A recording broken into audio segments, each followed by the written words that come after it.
ఎందుకంటే నాకు ఈ మధ్య వినబడుతున్నారు కాబట్టి మీ కొడుకులకు నాకు చెప్పాల్సిన బాధ్యత నాది మీ అందరికి.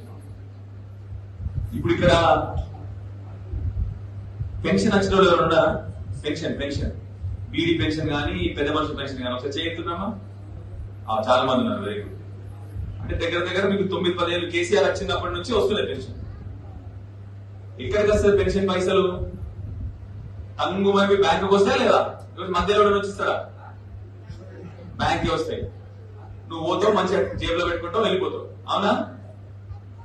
రైతు బంధు వచ్చిన ఉన్నారు ఎవరండి ఇక్కడ? రైతు బంధు చేతులు గట్టిగా బాబు రైట్ చేపించండి. నీ రైతు బంధు పైసలు ఎక్కడికి వస్తాయి? బ్యాంకులకు వస్తాయి కదా. డైరెక్ట్ నీ బ్యాంకులకు వస్తాయి. టింగు మన సపోర్ట్ వస్తుంది నీ ఫోన్ లా. నువ్వు పోతావు, జేబులో పెట్టుకుంటావు, పోతావు. కళ్యాణ లక్ష్మి వచ్చిన వాళ్ళు ఎవరండి ఇక్కడ? కళ్యాణ లక్ష్మి చెక్ వచ్చిన వాళ్ళు ఉన్నారు ఎవరన్నా? కళ్యాణ లక్ష్మి వచ్చింది కదా బేట? నీకు చెక్ వచ్చింది, నీ పేరు మీద వచ్చింది కదా బేట? వచ్చింది, పోయినావు, పైసలు తీసుకున్నావు, అయిపోయింది. ఎందుకు చెప్తున్నా ఈ ముచ్చడంటే, ఇప్పుడు రైతు బంధుకి ఎన్నిసార్లు వచ్చింది? కేసీఆర్ 11 సార్లు ఇచ్చింది రైతు బంధు. ఎవరికైనా రూపాయలు ఇచ్చినావు నువ్వు? ఇయలే కదా. రూపాయి అవసరం రాలే. ఎందుకు? డైరెక్ట్ నీ బ్యాంక్ లోకి వచ్చింది. మా అమ్మలకు 10 సంవత్సరాలు పెన్షన్ వచ్చింది. ఎవరికైనా పోయి అప్లికేషన్ పెట్టుకొని చేయి దాకినా ఎవరికన్నా? లేదు. ఎవరికైనా రూపాయి ఇవ్వాల్సి వచ్చిందా? లేదు.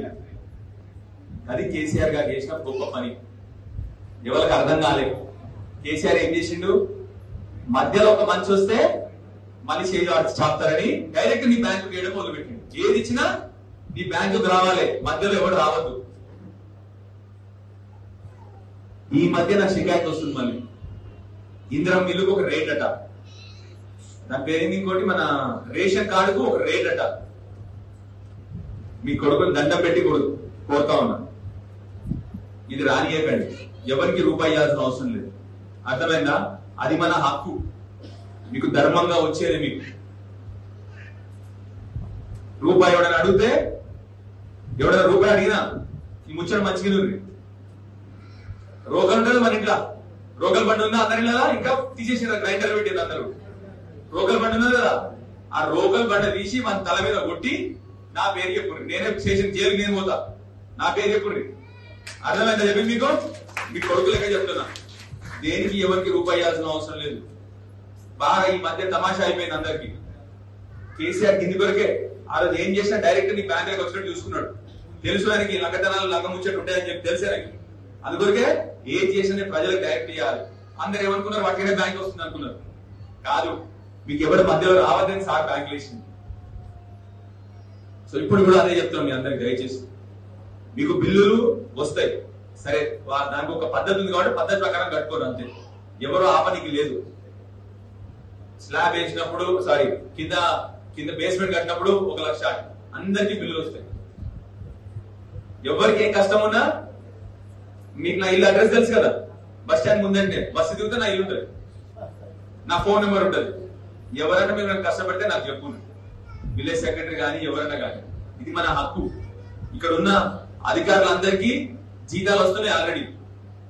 అర్థమైనా చెప్పింది మీకు. సో దయచేసి మీ అందరికీ కోరేది ఒకటే, ఎవరికి కూడా రూపాయి ఇవ్వద్దు. మంచి బ్రహ్మాండంగా ఇల్లు కట్టుకోర్రి. ఇల్లు మంచి మీ అందరికి వస్తున్నాయి, అది మన హక్కు. దాన్ని మంచి సద్వినియోగం చేసుకోవాలని చెప్పి మీ అందరినీ కోరుతూ, ఏం కష్టం ఉన్నా ఎవరికన్నా, కొందరు ఎంట నవ్వుతున్నారు అంటే వాళ్ళకు కూడా ఫోన్ వచ్చినట్టుంది, నాకు 5-10 వేలు కావాలని చెప్పేసి. దండం పెట్టి చెప్తున్నా మీ అందరికి, ఎవరికి రూపాయి ఇచ్చేది లేదు. అర్థమైందా? మీ కొడుకుగా చెప్తున్నా, ఇక్కడ అన్ని నా మంచి ఉద్యోగం అన్ని బంద్ చేసుకొని వచ్చిన. ఎందుకు? మంచి రాజకీయాలు ఉండాలి, రాజకీయాలు క్లీన్ గా ఉండాలి, మంచిగా ఉండాలి అని చెప్పి వచ్చిన. ఇక గవే నడుస్తాయి కదా.